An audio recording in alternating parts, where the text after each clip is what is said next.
In this video, we're going to break down the components of motivation so that you can crack the code of this mysterious force and leverage it for your success. Let's dive in. So motivation drives everything. Without it, you can't achieve anything in your business, your career, or your life.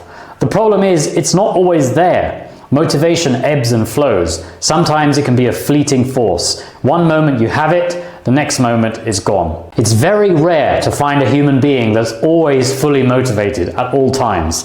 They do exist, but they are extremely rare. I'm not one of those people, and you probably aren't either. If you're looking to hit your goals, you'll need to get smart about motivation itself so you can manipulate it to your advantage. Here's how. The number one thing you need to know about your motivation is that it has two components, extrinsic and intrinsic. Both of these are equally important because you need both of them to achieve true, lasting motivation. But even though they are equally important, they're not equally understood. Extrinsic motivation is widely understood, whereas intrinsic motivation is not. And this is the key reason why so many people end up struggling with motivation. Not anymore though, because we are going to break it down fully. First though, let's get an overview of extrinsic motivation. Extrinsic motivation is all about linking your activities to the external outcomes that you're looking for. When you leverage extrinsic motivation, the drive and energy you need to complete your task comes from your desire for the result that will come about from you doing it. Examples of this would be tangible external outcomes like money or a salary raise, good grades, or the recognition and approval of others. In addition to the desire for positive outcomes or rewards, extrinsic motivation can also be generated by the possibility of negative outcomes or punishments. For example, you're very motivated to not park in a no parking zone because you know that your car will likely be towed away. This is a strong motivating force, and it's an example of not doing something to avoid consequences. In addition to that, you can also be very motivated to do something to avoid a negative outcome. For example, you pay your taxes ultimately to avoid being arrested. Several studies have actually shown that the avoidance of negative outcomes can be an even more powerful extrinsic motivator than the reward of positive outcomes. We'll do a video about that another time because it's very interesting. But now let's move on to the deeper substance of motivation. As opposed to extrinsic motivation, which is rooted in outcomes, intrinsic motivation is ultimately about enjoying the process. If extrinsic motivation is about the destination, then intrinsic motivation is about the journey. When you're intrinsically motivated, you do something because the process itself is enjoyable or interesting. With true intrinsic motivation, you have a strong drive to do something, even if it brings you no particular outcome or result. It's intrinsic motivation that gives motivation its deeper substance because enjoyment of the process is much more sustainable in the long term. The extrinsic prospect of a reward or a punishment is of course helpful, but once the milestones are reached, what do you do then?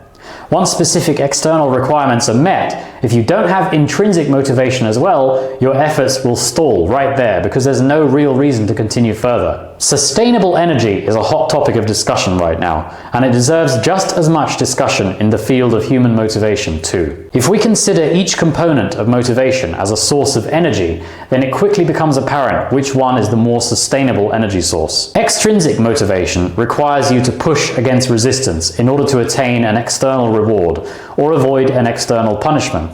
It's like lifting a heavy weight. You're opposing gravity itself, and that amount of effort burns a lot of energy. That pool of energy itself is also finite. Once you've worn down enough muscle fiber, you have no choice but to rest. But with intrinsic motivation, there is no resistance at all, because the process itself is something that you naturally want to do. This makes it a completely sustainable energy source, because not only is there no resistance, but the motivation also replenishes itself thanks to the joy you get from the process. So why do you need extrinsic motivation? As much as intrinsic motivation is a wonderful thing, you can't rely on it as your only source of energy. You need to be realistic.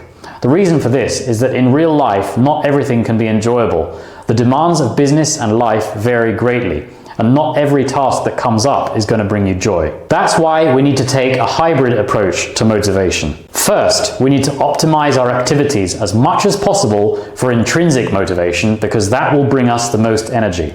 Then we need to apply a healthy dose of extrinsic motivation to fill the gaps that inevitably remain. Setting up your own rewards and punishments is something that you should be able to figure out fairly easily. So let's focus on the first part of this strategy. Optimizing your intrinsic motivation is actually a surprisingly simple process. You first need to identify the types of tasks and processes that bring you the most interest and enjoyment. Once you've done that, you then need to adjust your approaches wherever possible to favor those particular tasks and processes. With that done, you'll of course still have a certain amount of things left over that you'd probably rather not tackle. You can then look at delegating or outsourcing as much of that stuff as possible. Just because you don't enjoy something, it doesn't mean there isn't someone else who will. After those three vital steps, you can leverage extrinsic motivation to finish off what's left. And although that requires energy, it won't be too much if you've made full use of your intrinsic motivation first. But there's more. Here's the key thing. Every task or process that exists requires a different type of thinking to achieve it.